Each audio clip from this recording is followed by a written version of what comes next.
In this video, we are going to learn about basics of array functions, and then in the subsequent videos, we will see other examples as well. How do we basically use array functions? Um, so let's assume that we have this data set where the sales has been given to us by 8 different people, A to H. Target has been given to us, and achieved has been given to us. What is the target achieved, basically? Uh, so we want to find out under how many sales guys have achieved more than the target which was given to you. So how do we do that? So we basically have to compare achieved with respect to target. Okay.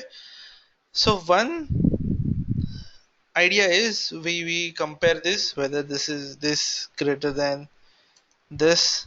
If it is true, just drag this and then count number of true as an output.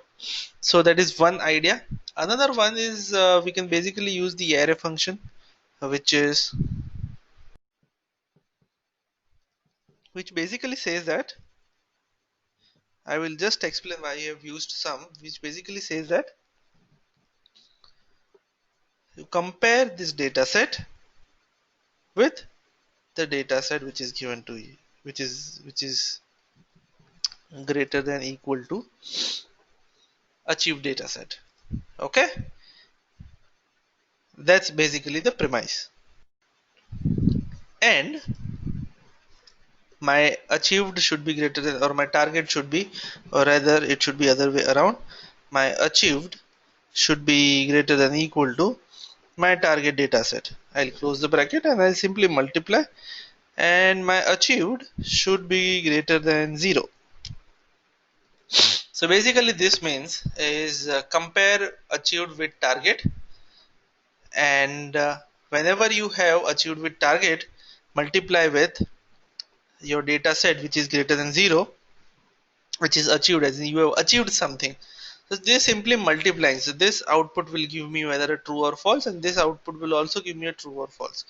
So if true into true is 1, so is 1 into 1 is 1, and 1 into 0, if my output is less than 0, then it will give me 0. If this output is less than the target one, this is achieved cell is less than the target one, then this output will basically give me 0.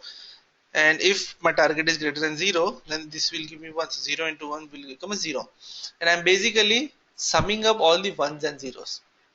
So I'm in technically counting the output. So I have technically converted sum to perform the count function, basically, because I've used multiplication. See, if I click enter, it will give me output as 1, because uh, for the first line item my achieved is greater than my target. So if I reduce this to 200, it will my output will be 0 over here. Now I want to perform this for this entire data set. So if I just leave this formula as it is, then it will work for only first array or the first row. How do I make it work for the entire data set? So for that, there is something called as Control Shift and Enter. Over here you can see that there is a bracket, additional bracket, which appears over here. Over here you can see that over here. So when you press Control Shift and Enter, the bracket appears, which means this function is applicable for this entire data set, and you have got the count as 5. Technically it says like this. However, if you change this array, change this array to 1, so you have made some changes, then again you have to press Control Shift Enter, otherwise this array function will not work. So array functions basically is just that operator Control Shift Enter, so that your formula is applicable to the entire data set. So over here you have counted the output where your achieved is greater than the target. Now let's move on to the another type of an array function. So over here I have a salesman. So I have 3 salesmen ABC and the different products which has been defined over here. Again the target and achieved has been defined over here. So I have input over here salesman A, product laptop, and total achieved. So I want to count for the salesman A, product laptop, which has been given to us, what is the total achieved. So one is sum if. I can use sum if, which is technically available in the Excel.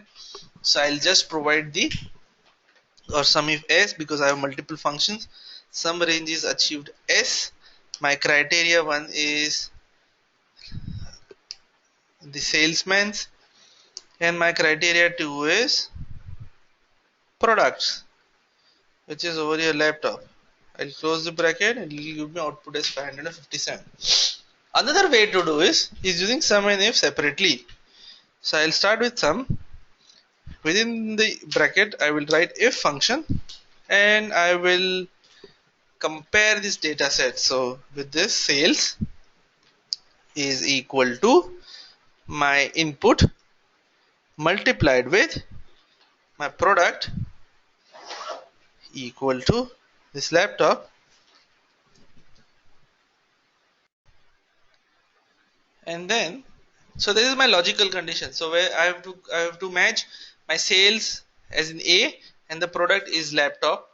So this will give me output as 1 if my salesman is A, and this will give me output as 1 if my product is laptop. So 1 into 1, if A and laptop matches, then output will be 1. For that I need to find out total achieved count, and I will close the bracket, close the bracket, enter. Now this will run only for the first line item. In the first line item it is A and mouse, so it doesn't work. So in this scenario it doesn't work. Now to make it applicable for the entire data set, what you have to do, you have to press Control Shift and enter. Now you do a Control Shift enter, this data set is this formula is applicable to the entire data set, and hence it will take this output over here and gives this output at 557 as an output.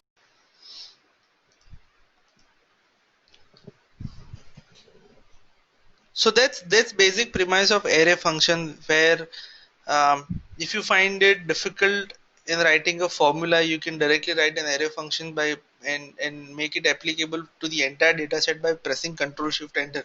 But in this case you have a formula which is directly available, which is sum if, and you do not use the array functions. So in the subsequent video we will see a couple of more examples using the other functions, where array methodology is technically more useful. So that's basically about this video. Thank you.